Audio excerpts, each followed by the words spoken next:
Hello, everyone, and welcome to a brand new episode of the Jams Tea Podcast, where we spin the jams and spill the tea. And today we're coming at you with two brand new reviews for two brand new records. It's a hip hop and happening day because we're going to be talking about the latest album from Atlanta rapper Kenny Mason, his new album, Bulldawg, and, of course, the latest from JPEGMAFIA, experimental rap.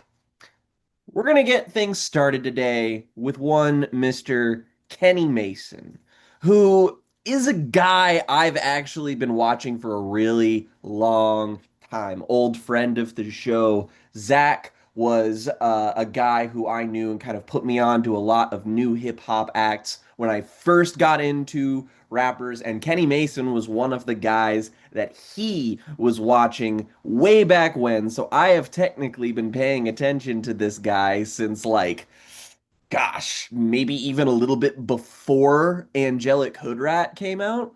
And even then, once he dropped an album like Angelic Hoodrat and the follow-up to it, which is technically the supercut of itself, a lot of people started talking about Mr. Kenny Mason, and he started appearing with more high profile, like on more high profile features, and with just people in general. People like Jid, for example, basically a lot of other people who were on Dreamville stuff, and, just a lot of other people in the Atlanta scene in general.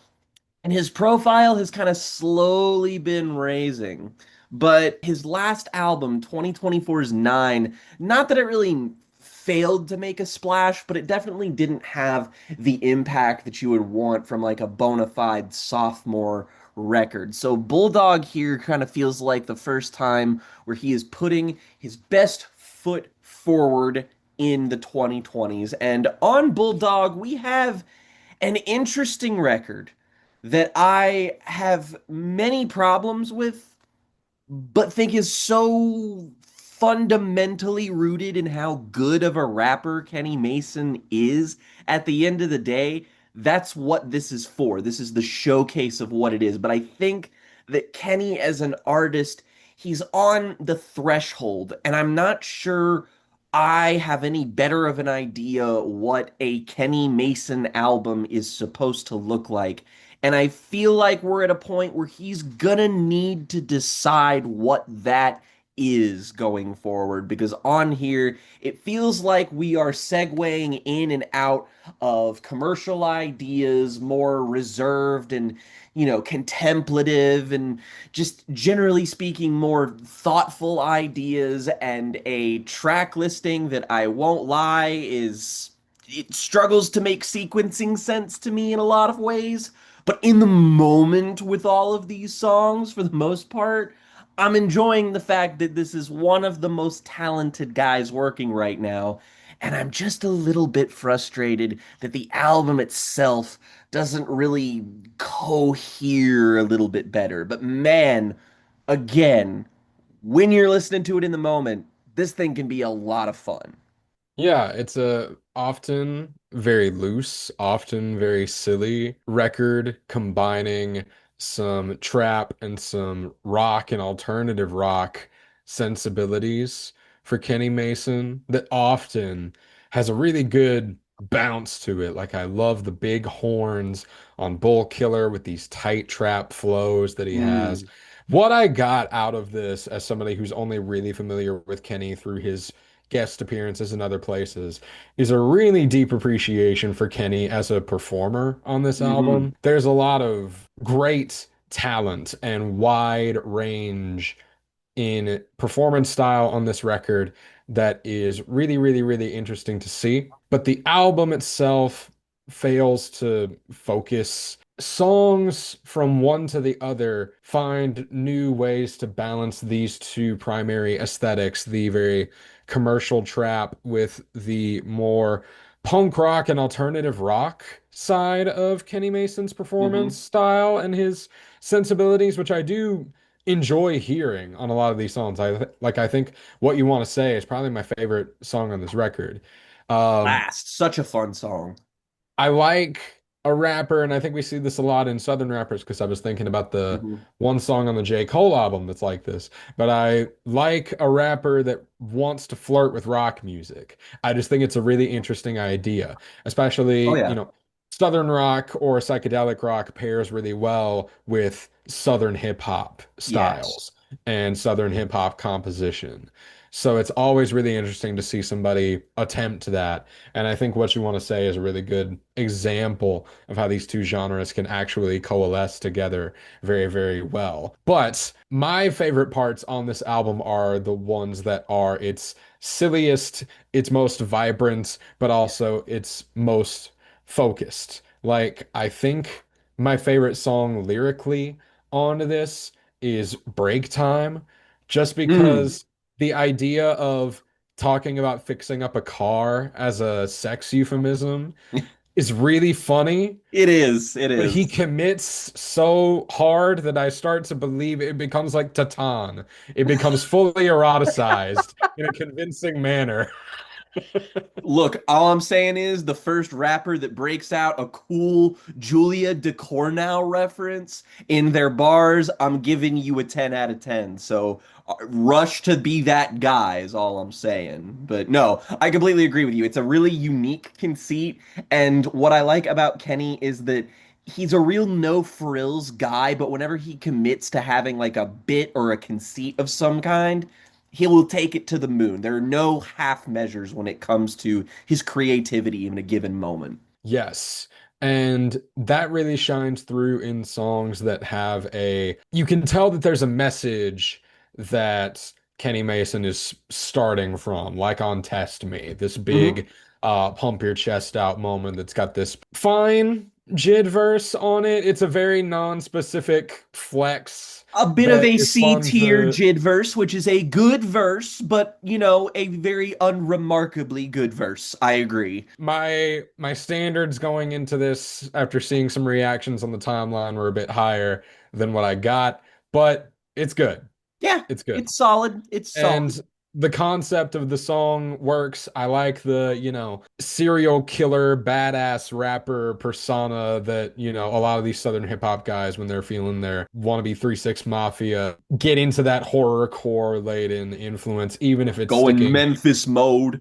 Yeah, going Memphis mode, like the Red Rum song on the 21 Savage album. I like that one as well because I Yeah. I like when you can lean into it and be kind of tongue in cheek about it as well. And Test Me is a good example of that. But a big surprise for me on this record was the Paris, Texas guest spot. Yeah. I love what these guys' clear influence on Kenny Mason brings to this song, which Yeah. is way more in keeping with the way that these guys as a group structure their tracks. It feels much more like one that would appear on one of their albums with Kenny Mason as the feature, Mhm. ironically enough. But with Kenny being able to lean so heavy on their style, he ends up making a really unique cut for himself. I love hearing these guys together. I think it really stands as a testament to the fact that Kenny Mason really does seem to have sonic ambitions of blending rap, rock, and punk all together in certain moments. Particularly, I find on the back half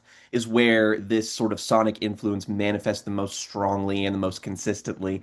And it's where I like this the most because, I was never really sold on the whole emo rap thing, like particularly as it pertained to like XXXTentacion and then like controversies aside, like it was just the music itself that never really grabbed me.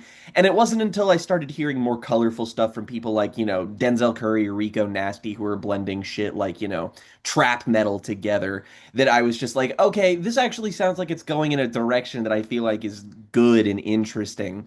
And then I start seeing more people now kind of paying homage to that sort of style that people like XXX were, pioneered in. And I'm liking what I'm hearing a lot more. Like the blend feels way more natural than it ever did with that stuff for me, to my ears anyway. And I like that like he's taking that sort of, torch or he's, acting as a kind of sonic acolyte for this because it's clearly there in the sound here. and I like it. It's where it sounds this most like, full, I guess, on this record. And there are moments where it kind of goes back and forth for me as to how the sound manifests on here. Like on a song like Bounce With Me on the second track, for instance. I don't just kind of ugly. It's just a little sonically ugly to me. The electronic sort of just overpoweringness of it is a bit flat delivery wise. It makes something that I feel like uses or should use a kind of dynamism to kind of build to its peaks and crescendos and just ends up being like very much an in one lane kind of song. And I'm like, oh, okay, that's kind of strange. And Bull Killer is great, but it's also like not exactly the energy you would expect from an opening track, at least. Like I've kind of figured that something like City Go, for instance, would have done a better job at kind of setting the tone at what he's going for here, and it also just sort of presents an image of just sort of like possibilities for this person, but also, limited by well, just the fact that it merely has limitations in terms of what you can gain monetarily in the context of the city go, which I mean is a really amusing metaphor that showcases that Kenny, he's got good bars. He's a funny guy. He's an intelligent guy. I like how he constructs a song. And I mean, like, there's so many moments on like the back half in particular where I'm complimenting this aspect, and just where kind of this album hits its stride, both lyrically and sonically, is sort of the back half for me, starting with Test Me Forward. That's kind of where the album gets on its most solid, most consistent sort of streak of songs for me. And I love the sort of combo of punk that you have on a song like Black Fit, which is just really raucous. Love the percussion on here. It sounds fucking fantastic. Yes. And I really love the messaging and stuff like Come True or Find God or even 7-Eleven, I actually think is a fantastic closer.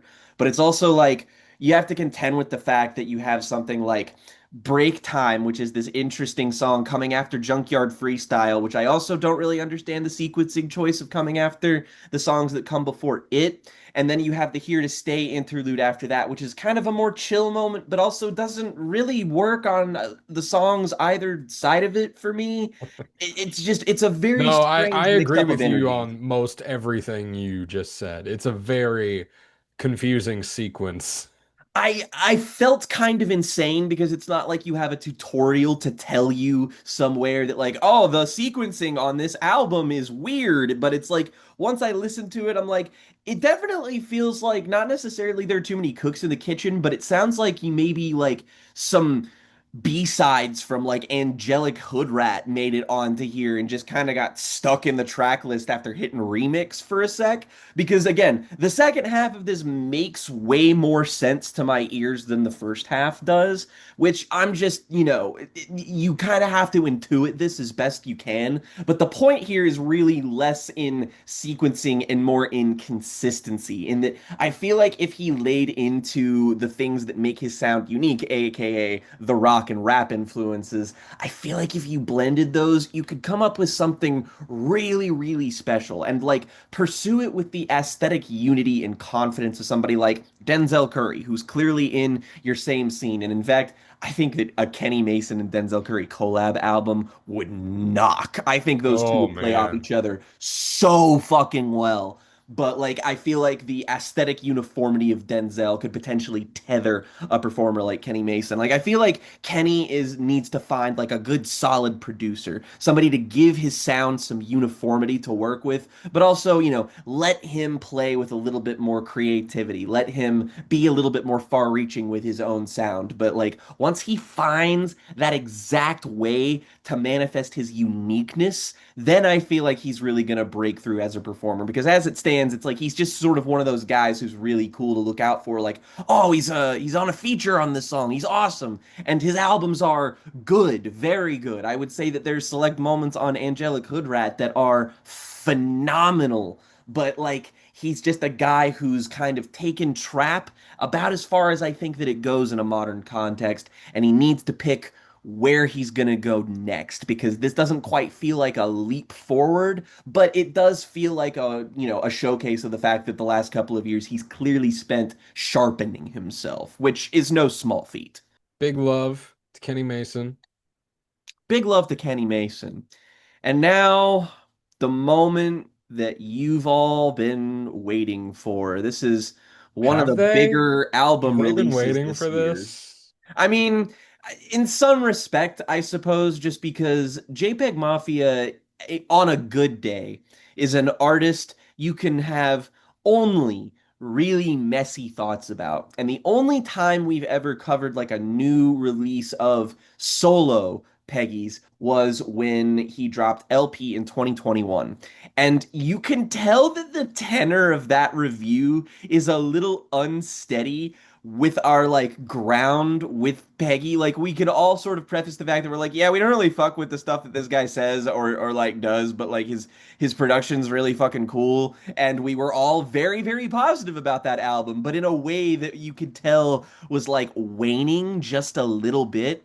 And I was probably the most positive about that album, and frankly, my thoughts have not really diminished on it either. I still really, really like LP. I don't really know what my favorite JPEG Mafia album is these days. I feel like that probably says a lot about you as a person, and it probably says a lot about me that I haven't picked one. But like, I like All My Heroes Are Cornballs a lot. I think Veterans very, very good. I love LP. I love some of the like EPs and stuff. He's an artist who I love the aesthetic of and who I love the creativity of. And when it comes to his persona, I have never paid attention. I have never cared. I have never paid much. I've never like given credence to the controversies he's been embroiled in, including the ones kind of leading up to this where he decided to get into a beef with Earl Sweatshirt to kind of What drum up. happened there? I So saw the initial throw in the interview that he did with all those goons around it's him. it's kind of been like brewing because this isn't the first time he's lobbied the specific set of insults at Earl Sweatshirt. I think it was probably like brewing maybe late 2024, 2025-ish. But he was basically on an interview where he kind of threw this offhanded, sort of completely unprovoked sort of insult at The Alchemist and Earl Sweatshirt, where he's just like, I'm not going to be making the same fucking music for however long like they have or whatever. And then he basically went and said the same thing in this like little video interview here. And Earl responded to it in the most odd future way possible, which is, haha, man, whatever. I have friends and you don't. Which I gotta say, I like, know JPEG Mafia did not fuck with Live, Laugh, Love. I know that went completely through him. no, he was not about that at all. And not that the JPEG Mafia's music opinions do not exactly keep me up at night, but I do think No, that his assessment there is a little bit ungenerous, but I also just like, I think Earl's sort of refusal to even engage in this debate is just very funny and be like, okay, Mr. No Friends, bye. Like, it is it's like the objectively funny. Sorry. well, the last like okay, I want to talk about maybe two other points of JPEG Mafia drama. What Sure. was funny is that this happening after the Freddie Gibbs situation, Yeah. which was just so funny. And then, the only person that JPEG Mafia has ever been able to like clown his way into the nightmares of apparently is Kanye West. That's just Because fucking hysterical. this was the thing about it that actually kept me up at night. Because Mm, here's the thing, is that those of you who knew me in a certain era a few years ago on Twitter know that I was the biggest JPEG Mafia fan out of probably anybody who's ever talked to you even knows. probably. Um, I You were the loved exact fan of Brockhampton that metastasized into a big JPEG Mafia fan.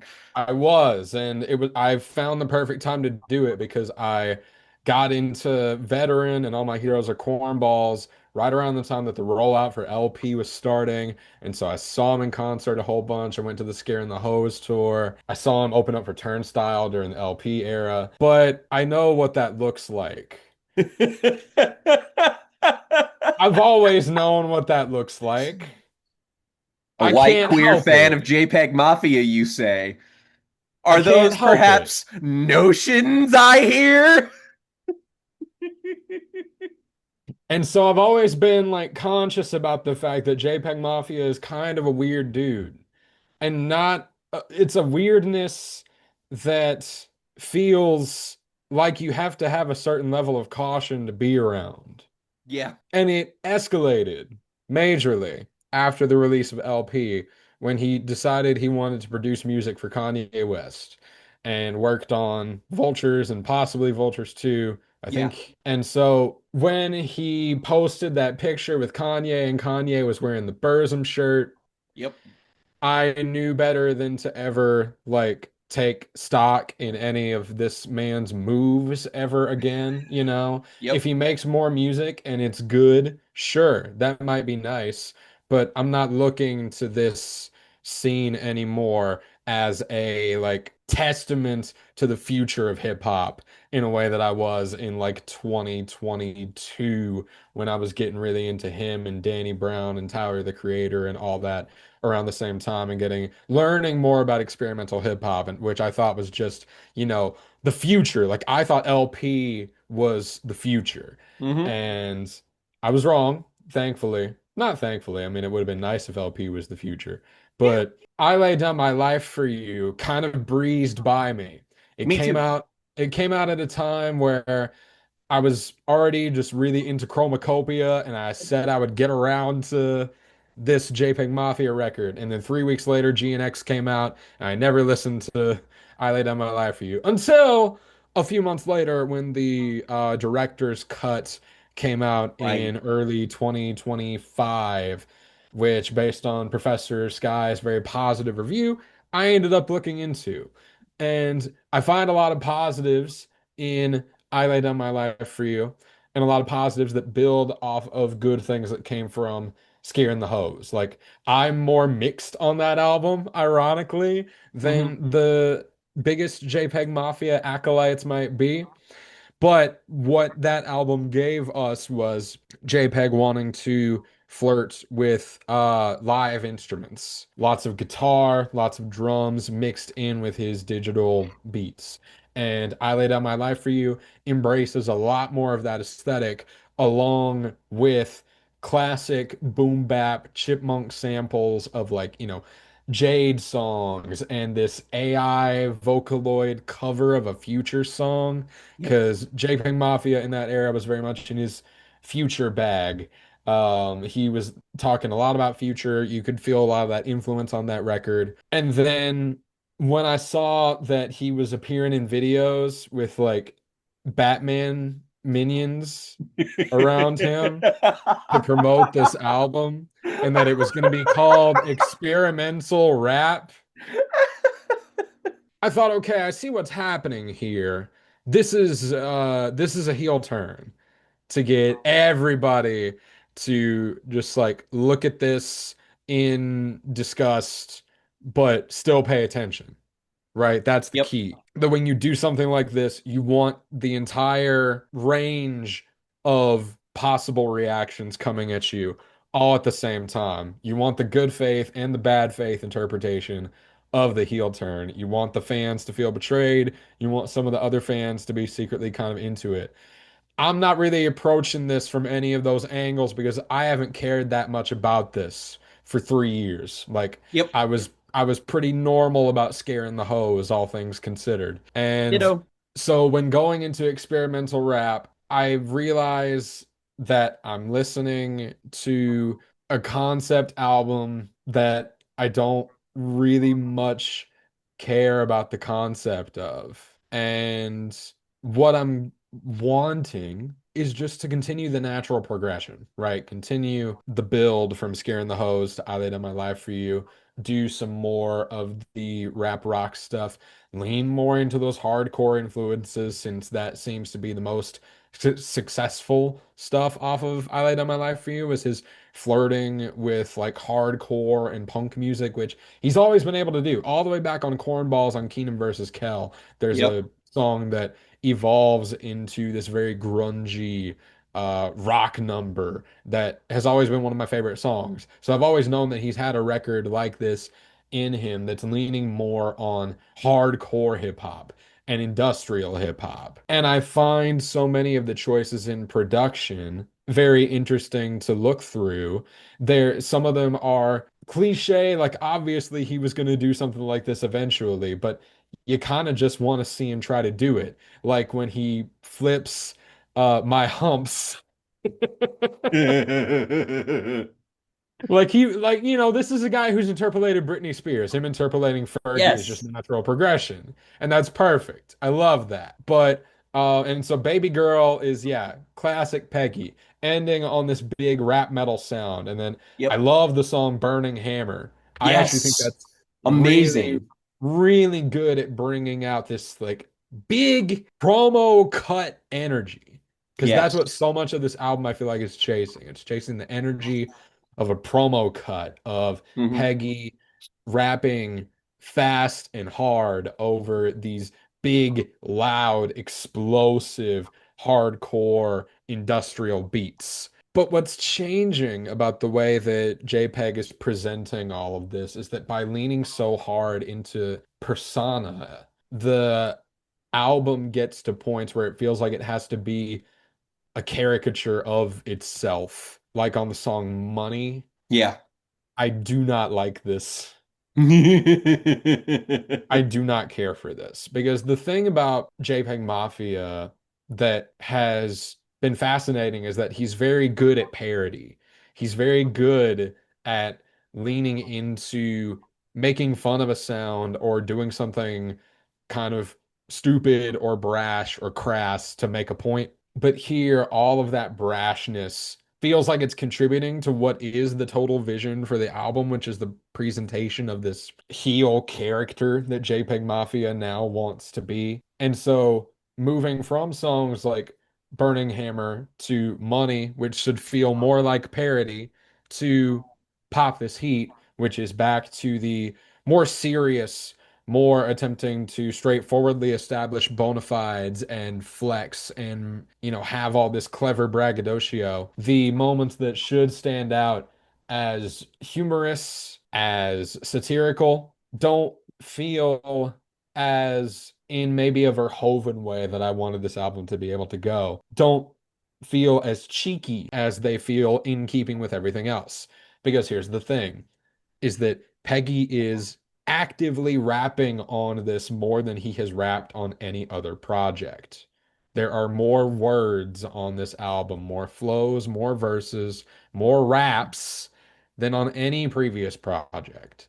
And he's barely singing on this. Think about that in comparison to an album like All My Heroes or Cornballs or Yeah. even LP, which combines a lot of singing in, longer movements in these songs that can create great moments of dynamism.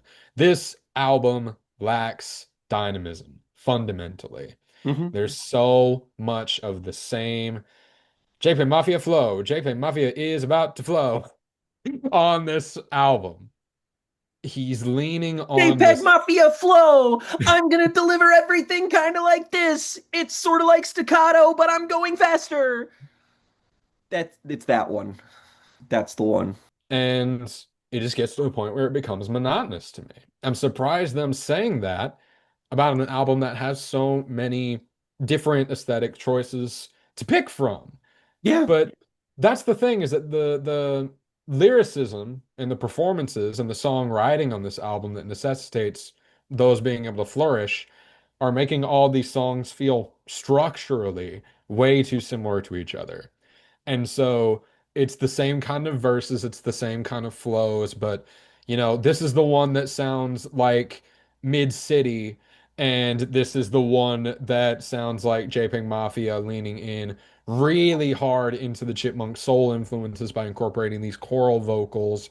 But Yeah. fundamentally, they are structured the same. They are just given a blanket template of sound and volume and tenor, but they're all of similar tempo and they're all of similar pace Hmm. in a way that just becomes boring after a bit. Yeah. This is the least impressed I've ever been with JPEG Mafia as a songwriter across any of his projects, and that's a big negative weight on this album for me. I completely understand why you'd say that. And I think that is the core of the difference, I guess, between the way that we're walking away from this. Because I approached this with, I had both of the oven gloves on and I was like, okay, what are we gonna fucking like this is radioactive to me.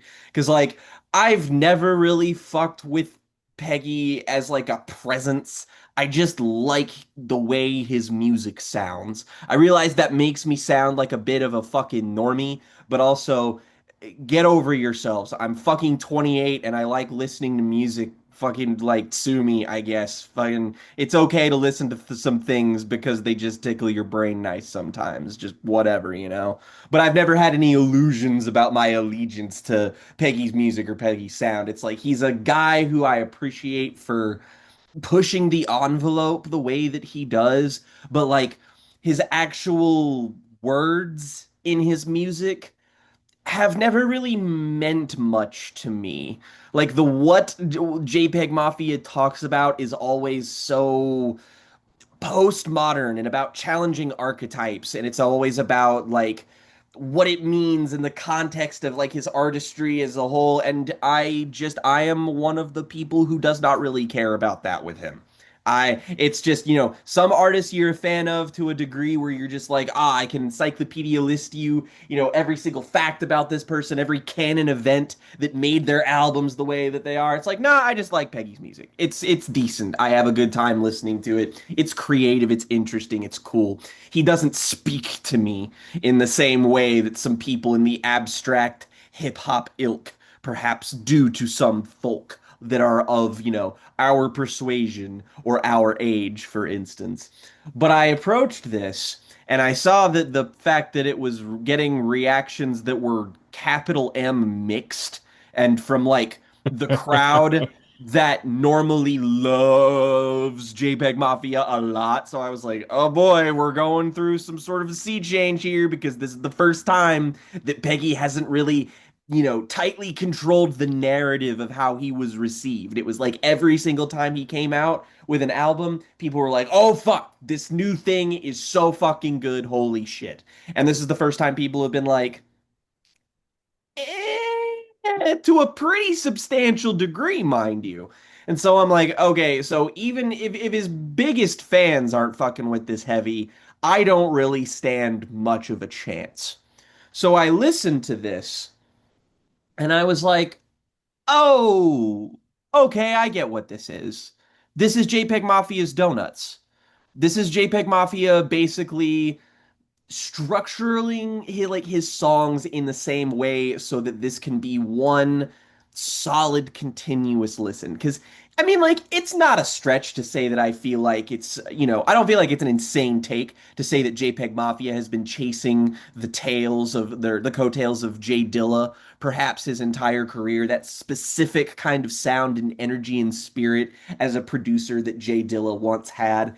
And, Donuts is this cornucopia of sort of production flourishes and beat switches and just like crazy fun shit. It doesn't really have logic to it beyond how do I fit all of these discordant ideas into a way that makes some sense. And this is more or less that. It's 25 tracks. It's a long looking record, but then it's like, oh, this is still about an hour long. So this isn't exactly like exploding in terms of length or anything. It's not bursting at the seams.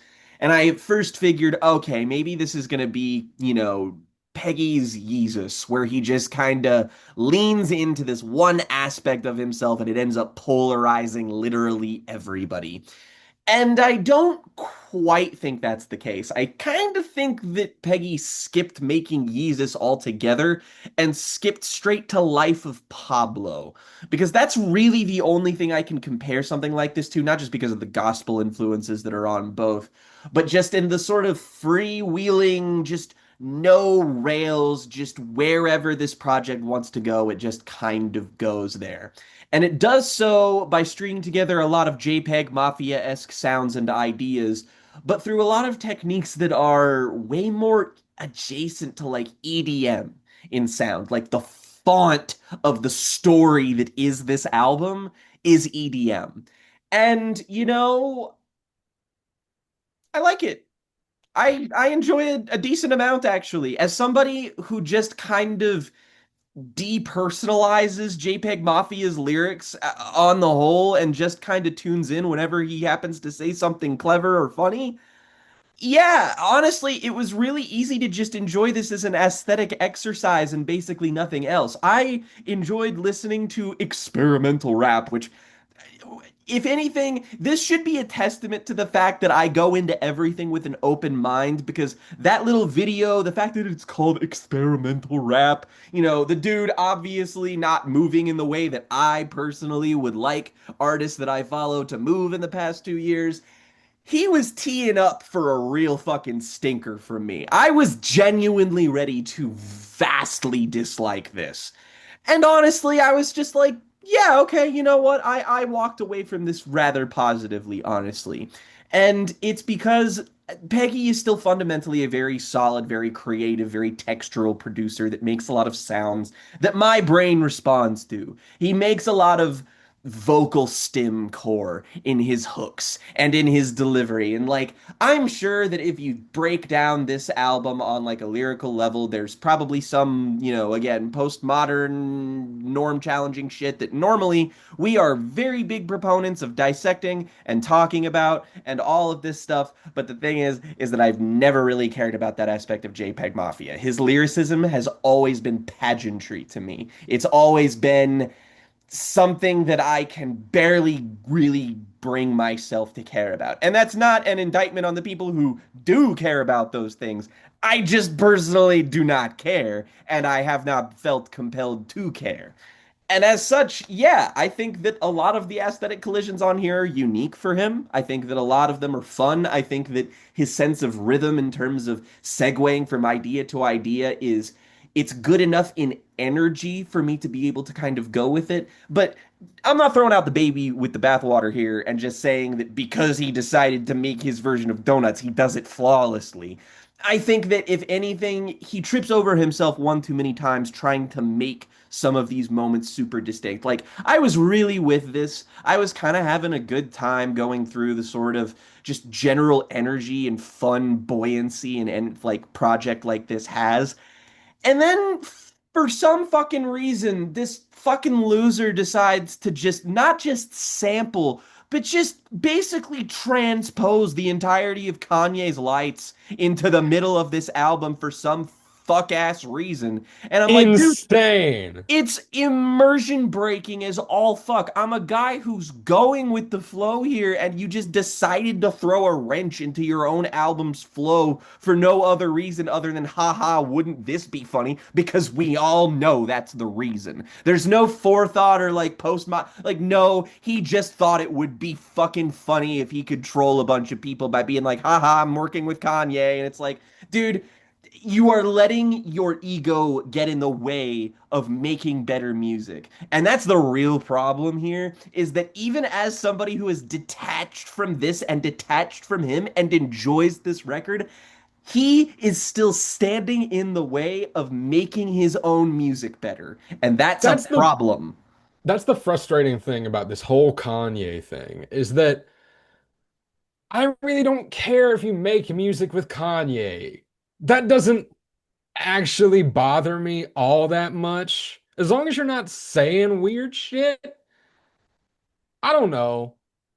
I mean, look, It's here's the not, thing. I feel like that might be a hot take. I might I get in trouble for this. I don't But think you should, because here's the thing is that when you start doing this sort of like degrees of separation of just like there's on the one hand there's the people who are just the pure, oh whatever, get that bag, do whatever you want and face no consequences or get no criticism or whatever. And I think that's bullshit and it's just an excuse for people not to think critically about things. But on the other end of the spectrum, it's like, brother, we all shop at places that fund a genocide. We really can't be doing this whole degrees of separation thing where we talk about, oh, this guy who sucks worked with another guy who sucks. We all know these guys sucks. We suck for giving them money in the first place. So really, if we want to take umbrage with all of these things, it all circles back to us.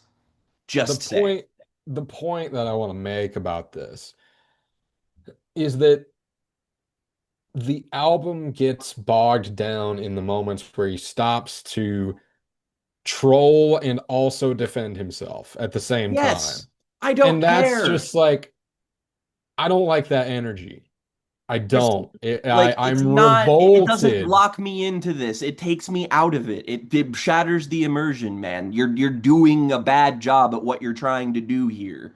Yeah, and if this is your heel turn, right? You don't go in defending yourself for the bad things you did, and then later on the album, make fun of the people who said you were bad after you felt the need to defend yourself. Like, what are we doing? We Really? can't be doing this fucking like PR management in music thing either, where it's just like if you were really about what you were say you were about, then the fact that people freely engaging with your music without any sense of bias is supposed to be the optimal way you want them to engage with it, right? You want me to be the optimal listener to your project. Well, I'm here, I'm meeting you in the middle, and I think this choice fucking sucks. And honestly, the fact that we have diverged in opinion, like the fact that you have reacted to it this way and the fact that I have reacted to it this way, to me, at the end of the day, it feels like an indictment on him.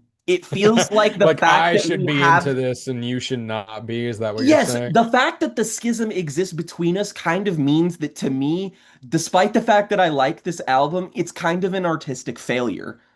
Do you know what I mean? Like, Well, I think here's the thing is that my thing about his lyricism is that that also extends to my criticisms of him as a performer on this record mm, because he's just not showing off the range that he used to have on these other records. Even just back on I Lay Down My Life for You, there's more range to the performances, there's more dynamism to the album. And for me, I value that a lot in yeah. my experimental hip hop. It's what makes stuff like, Atrocity Exhibition and By the Time I Get to Phoenix, my favorites of this little niche, Yes, is that they've got range to them, absolutely. like really concrete, really identifiable range that shows a myriad of influences that contributes to this greater whole. But this feels like it leans so much on one particular kind of JPEG Mafia song. And that's just not as interesting to me. No, I completely get it. It is a bit designed against itself in order to have this sort of freewheeling segue between its disparate ideas. It does have to structure them all similarly so that they flow into each other in a way that makes at least a modicum amount of sense. And like, sure, it's designed to flow better, but it's also designed to be a less dynamic experience than your normal albums. So if you don't have somebody like me who's deprogrammed from this and who isn't like specifically looking something for like, you care way more about what a JPEG Mafia album is supposed to be. And this doesn't feel like one. Like in a way No. that it's like drastic, honestly. And it's often, interesting music Yes, and it is very interesting. it always sounds good. Like I'm never Yes, complaining about how this music actually sounds. I enjoy It's this just album the way I enjoy IDM. I'm not even joking. That makes a lot of sense to me, actually. Right? And Like, yeah. I guess the last thing that I want to say about this is that okay, this is the second to last thing that I want to say about this. Somebody had to get to the Charlie Kirk bar that he gets on this album, and I'm kind of Okay, glad that he objectively got it funny. because that's a good Objectively song. funny. It was fun. It was funny the first time he said it, and it was funny the fifth time he said it too. It's as good as his Morrissey diss track. Like this is one of my favorite moments of his entire Listen, catalog. I love faking the JPEG Mafia flow because it's fun to do, and doing the particular joke that he does. I mean, it's not even a joke. It's just, I mean, it's It's a basically just reference. very much laughing at the fact that something unfortunate happened to Mr. Kirk. But I wonder if our audience knows which episode we recorded the day that happened. Jen and Jake lore about the Charlie Kirk assassination. Oh, damn. If only I we think I had like hinted a at it in the description of the video. if only we had like a sort of origin story, an MCR-esque origin story about how this defining act of terrorism decided to usher us into a long and successful career of making music. It's like really, damn man, Charlie Kirk is dead. We really got to ramp up this podcast thing. Truly the most nightmarish white boy summer fathomable. Fathomable. Stephen Miller's white boy summer. God, please let it not be Stephen Miller's White Boy Summer. White boy Jake, summer and I can't believe I'm saying this because it's like a long time coming for me to talk about JPEG Mafia on this show. But here I am. I have to be real. I can't I have to give a thumbs down to this album. I didn't like damn, it. damn. And here I I'm just am. this is I the have biggest been waiting to honestly. say that I didn't like the next JPEG Mafia album hypothetically in my head because I was like, he's gonna do some shit or his next album's gonna be different or whatever, and I'm not gonna like it, and I'm gonna have to go on the internet and I'm gonna have to be like, I don't like this JPEG Mafia album because he's annoying and he sucks and I don't like him. But no, he's annoying and he sucks and I don't like him, and he still makes music that I think is fun to listen to occasionally, even though, you know. At least there's no homophobic bars on this album. Were there on I Lay Down My Life for You? Yeah, there were a couple, honestly. It was weird. Oh, It's come really weird. on. That's the thing too, is that I This can't remember fucking what it was, loser, but I man. noticed something. It was like something happened. Somebody said something about him. I think it was just rumors that he was queer. No, here's what happened. I'm putting this on tape, Oh, as I've said oh, this to people before. Riley, back in the LP review, yeah, and you guys were talking about a little bit like speculating on JPEG Mafia's sexuality in a very like objective sort of way, where he's yeah, talking about his kind of flexible masculinity, and it's like, we wouldn't be surprised if JPEG Mafia came out as queer or yes, whatever, but it wasn't. You guys are being very respectful. It wasn't like oh, is JPEG Mafia? Y'all get what I mean? yeah, based And on the then image he it puts was very forth in funny his to music. me. It was very funny to me that I had spent a couple years genuinely thinking about that and taking that seriously. And then the night that I saw the Scare and the Hose tour, he posted pictures on Instagram later that night at one of the local strip clubs here in Louisville, and on his Instagram, and was doing that way more afterwards. So here's my point. I like to think that he's so insecure that he saw your video and decided that he had to let people know just how much he was swimming in it. Because there's so much of that on this album too. That's another annoying thing about this album is that It is very r slash I have sex. it's all just Incredibly. I have sex and I'm better than you constantly, which is again another complaint that I have about the lyricism on this. Yes, I mean that's again, if you don't treat the lyricism on here as flavor text, you're probably gonna have a bad time, honestly. Like the fact that I enjoyed this is in and of itself kind of an indictment against it. in a lot of ways that I think is genuinely very fascinating because this happens so rarely. And is this technically speaking, even though I'm conceding that it's probably not the most successful version of itself and of a JPEG Mafia album in general, is this the first time this year we've disagreed on an album, technically Yeah, it speaking? is. The last time because so okay, let's get my thumbs down for the fucking thumbnail. Thumbs up, I guess. The last time we disagreed on an album was the Geese, which was I felt like just barely. Ah, I felt like you that's just right. barely disliked that album, and I kind of just barely liked it. But it has grown on Yeah. me since we reviewed it, This is actually. the biggest jump in opinion we've ever had, I think. Yeah, this is Wow. the widest di difference in opinion that we've formed while talking about it on the show. A lesser show would have this happen and the host would fight because they disagree. And I just think that this is really funny. That it's JPEG Mafia of all things that brings that out of us. And then, I consider that it's JPEG Mafia for like a single second, and I'm like, you know what? I'm not surprised in the slightest that it happened to be this particular artist that I happen to enjoy in a very specific way, and that you happen to enjoy in a very specific way, and them doing some weird fucking bullshit heel turn thing. And it's like, yeah, okay. Anyway, what's Danny Brown doing? Here's my put a bullet in this thing. I was thinking about well, the whole time I'm listening to this album, I'm thinking about the song I Love My Life off of Stardust. Yeah. And that album does a great job of making Danny's success feel like genuinely formidable and earned for Yeah. him.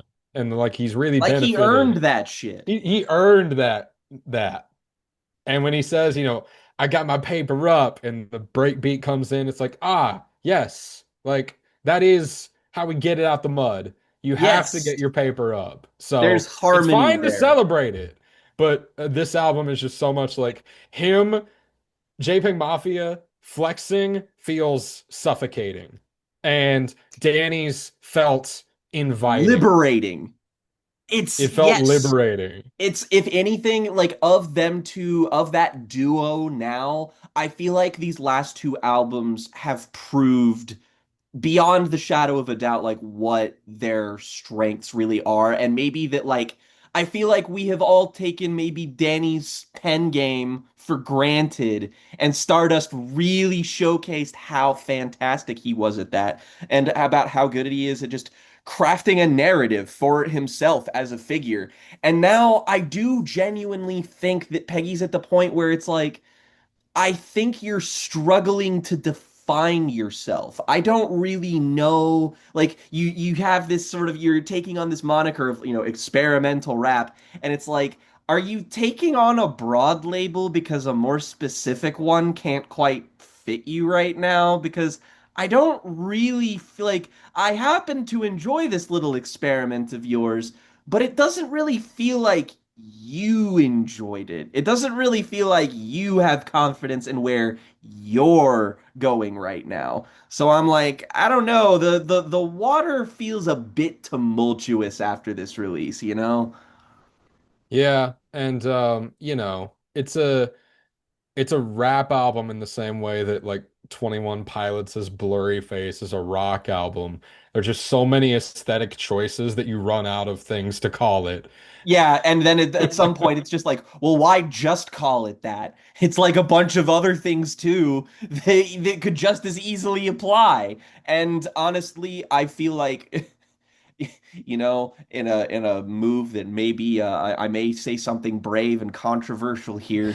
I think that 21 Pilots do a little bit better of a job of synthesizing their disparate parts than JPEG Mafia does on this album. Again, that means that I like listening to it because it doesn't synthesize as well as his other stuff, and I think that's interesting. But I don't think it makes for a unique or like it doesn't in a vacuum, sure, but like when it comes to the world of music as a whole, yeah, I mean like if this is what experimental rap is in 2026, then it's not very interesting. Like, okay, if this is what it is, I guess, sure. What are Clipping doing? Yeah, because I'm trying to think. I mean, we still got the Buy Storm. Yeah, By Storm is proof by that there's Storm. more experimenting to be done. And they don't like limit themselves, and like they are as sonically fascinating as they are emotionally fascinating. Their writing is very interesting and very engaging. I don't think Peggy's writing has really ever been all that engaging or interesting. And I mean, it doesn't change pace here, but it's also like, I don't know, man, if you want to challenge the form or something, like Earl Sweatshirt on some rap songs, which is that, dude who's been doing the same thing for a decade, like you've said, he managed to write about things in a way that felt really interesting and unique for that specific moment in a way that you seem to lack the clarity to do now. So maybe brush up on your own game a little first before you start throwing them rocks in those glass houses you live in, Peggy. Thumbs up. Just yeah, just as a Just the most reminder. savage fucking like fuck you and the horse you rode in on. Thumbs up. Sure, That's how I you know guess. it's real, though. That's how you know it's real. That is how you know it's real. That Nuance is how you know it's real. and you know that we're real because we're here and we're gonna be here next week. And we're gonna talk about more music. And then we're gonna talk about more music on Jen and Jake's Bizarre Fray, where I have to talk about three Drake albums. So stay tuned for that.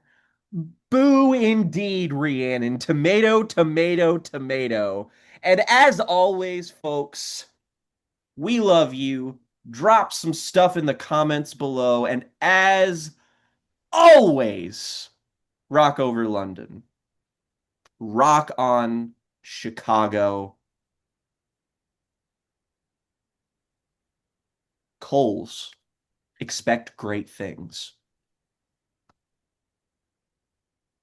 I worked there for a couple of years. I wouldn't expect much.